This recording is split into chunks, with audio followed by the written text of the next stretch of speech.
General Tadeusz Kościuszko. This is one of the founders of the United States, one of the persons who fought for independence of this country.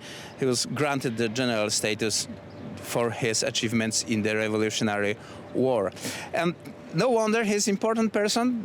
We are about walking distance, 300 meters maybe, from the White House, and which allows us to speak about the defense expenses. President Andrzej Duda, who went to the United States, whose visit is still ongoing, started from demands from the proposition to raise a NATO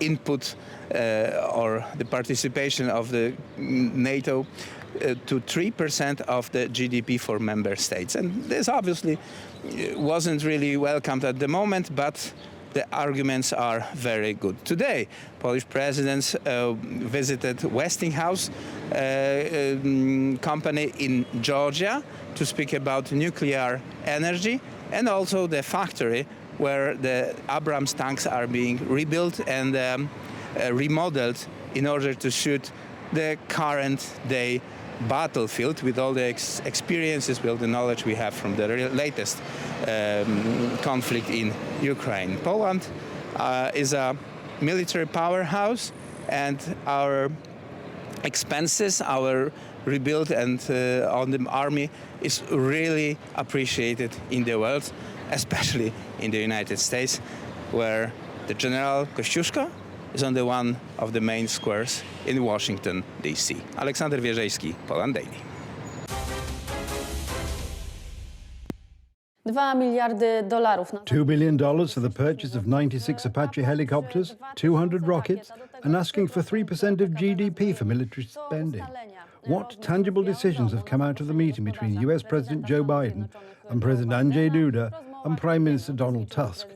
Today, I'm checking. Donald Tusk. Every European country should be working toward improving its military potential. I'm saying something very simple. This potential needs to be rebuilt.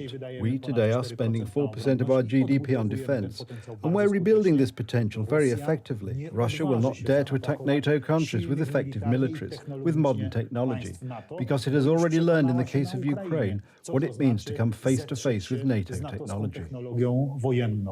Russia won't stop at Ukraine. Putin will keep going, putting Europe, the United States, and the entire free world at risk, in my view. Security in the face of the Russian threat is the most important topic of discussion at the White House. There was a proposal from President Andrzej Duda, the head of the armed forces of NATO's most generous contributor. I, in the Senate and in the House of Representatives and in the White House, spoke about my proposal for 3%, of raising the threshold for military spending to 3%. This proposal was widely written about in the American press and shared across social media. In 2023, Poland was the head of the list of countries that spend the most on armaments among the members of the North Atlantic Pact. This proposal was quickly and extensively quoted by United States and global media. The requirement set in 2014 in Welsh Newport after Russia's first aggression against Ukraine is still met by few member states. That includes Germany, which has called the proposal potentially conflicting. As Tagesspiegel wrote, the idea could alienate allies who do not meet the existing threshold. Although Prime Minister Donald Tusk has spoken of compliance during the talks in the name of Polish interests, he does not subscribe to the president's proposal. The unity of perspectives at the table was quite impressive. It's no wonder that on the Polish side, and also no wonder that at almost every point in the conversation, we had a common position with President Joe Biden and the American side. I am convinced that we will reach a moment in which all NATO countries will reach the 3% threshold. An important outcome of the talks for Polish security is the planned purchase of 96 helicopters and nearly 2,000 missiles. It is on weapons that Poland has been betting in recent years. The arming of the Polish military, modernization in terms of equipment, and increase in the numbers of troops. I'll remind you that in 2015 the Polish military comprised 95,000 soldiers. Today the number is almost 200,000. Apaches are not so much needed by Poland, but have been for years, without a shadow of exaggeration, been a dream for the military. They are needed. From the point of view of the Polish military, it must have a modern and strong army. For this, we need this type of weapon. I'll admit that in the times I spent in the Ministry of Defence, I never imagined we'd be able to have Apaches as part of our arsenal. We really needed these types of offensive helicopters. There's no need to explain how important this is. We see in Ukraine what sort of equipment is being used there. And it is exactly a stronger alliance that will be able to deter Russia. For the past 2 years, we're faced with a full-scale aggression by Russia against Ukraine. We're dealing with a war, the scale of which we haven't seen since the Second World War. Edita Holdinska, TV Republika. German Chancellor Olaf Scholz told lawmakers in Berlin today that France and Germany have very close ties, which is underscored by a planned meeting with French President Emmanuel Macron on Friday. He told the Bundestag, the lower house of parliament, that despite recent strong words between them, Franco-German relations remain strong. In any event, the situation is such that we are working closely together, and the strength of our cooperation comes in particular from the fact that we do this even when the two countries disagree on individual issues. Scholz also reiterated his refusal to supply Ukraine with German-made Taurus cruise missiles. We are talking about a far-reaching weapon with a range of up to 500 kilometers, and it's a weapon where I believe it is irresponsible to make it available without the participation of German soldiers. Later on this Friday, both German Chancellor Olaf Scholz and French President Emmanuel Macron will be joined by Polish Prime Minister Donald Tusk for hastily arranged talks on aid for Ukraine.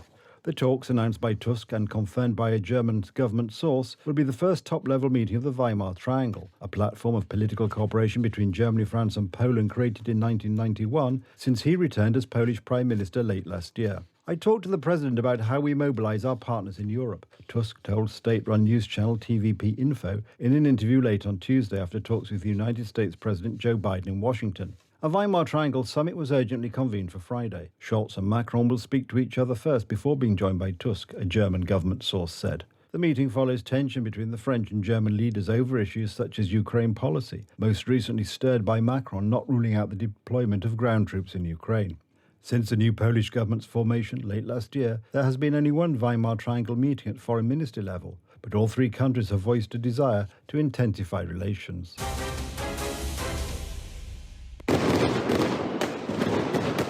Police batons, tear gas and even beating on heads with fists. This is how the 13th of December coalition's subordinate police force treated protesting farmers. The farmers will not let go. Ladies and gentlemen, the farmers will not let go.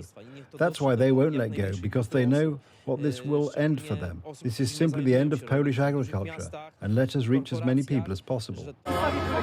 President Andrzej Duda came to their defense. I look at this with great indignation, between you and me, to say the least, because I think it's wicked to treat hard-working people, desperate people like farmers, in this way. The farmers are protesting Green Deal restrictions that drastically raise the cost of farming while opening the EU market to agricultural products from Ukraine, which are not subject to any environmental restrictions. As they say, police brutality will not frighten them, on the contrary. And what will this Tusk do for us? Probably nothing. He's just going to wait, and I don't know if even more blood has to be shed than in Warsaw for us to win something. Especially since the constitutional right to protest is one of the cornerstones of democracy. Brutal pacifications, on the other hand, are the domain of totalitarian systems. Such behaviour reminds us of the communist era. I personally demonstrated as a student and sometimes got bludgeoned under communism. This is not a civilised way of conducting conversations. There have been no such scenes on Polish streets for the last 8 years, although anti-government protests, often inspired by the current 13th December coalition, were not lacking.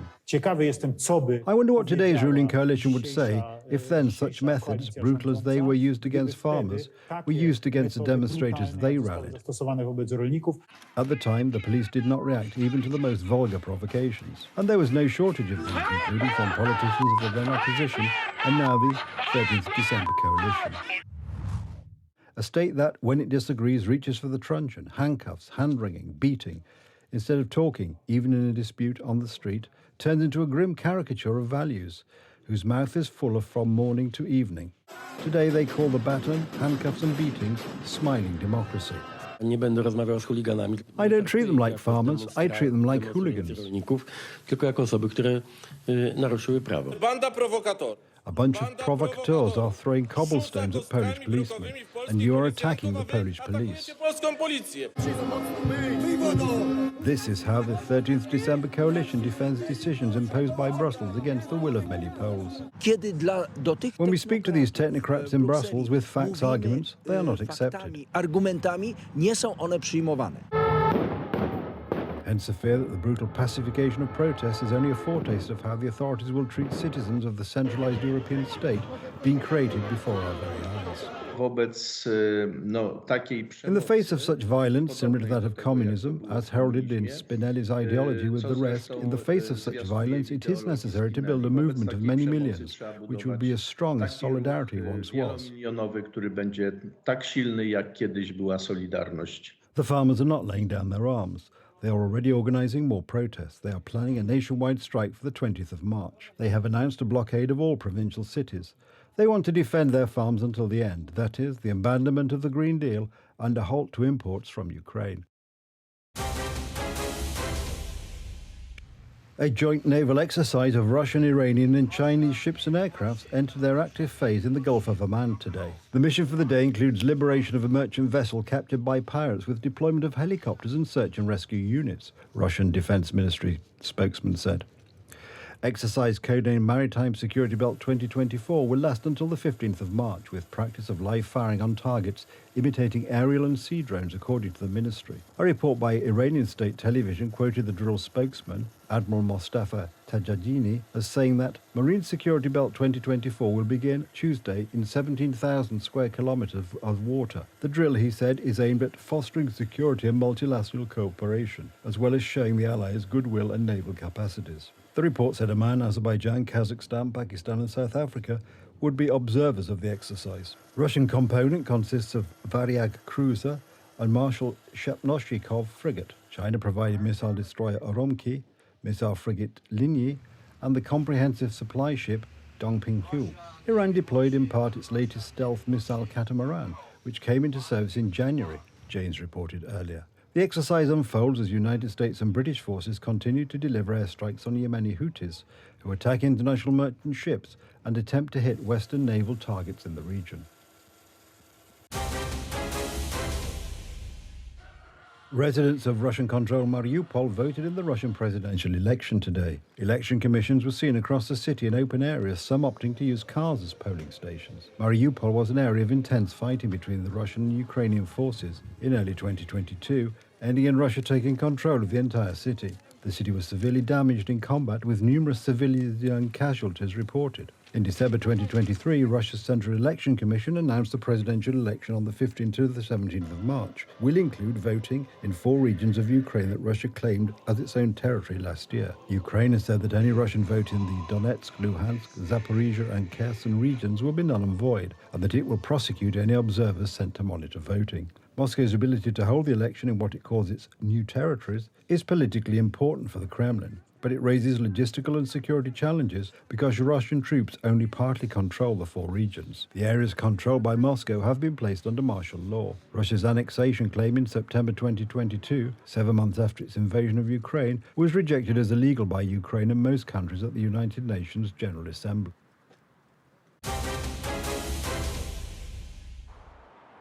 We end tonight's programme on a humorous note. At a press conference today, Russian Foreign Ministry spokeswoman Maria Zakharova said that the United States planned to stage cyber attacks on Russia's electronic voting system during its presidential election from the 15th to the 17th of March. Washington, via internet resources, urges the Russian citizens to ignore the election. There are plans to involve the leading American IT experts in cyber attacks on the Russian remote electronic voting system. This will make it impossible to count a substantial part of the votes cast by Russian voters. I would like to stress that this is what they are tasked with.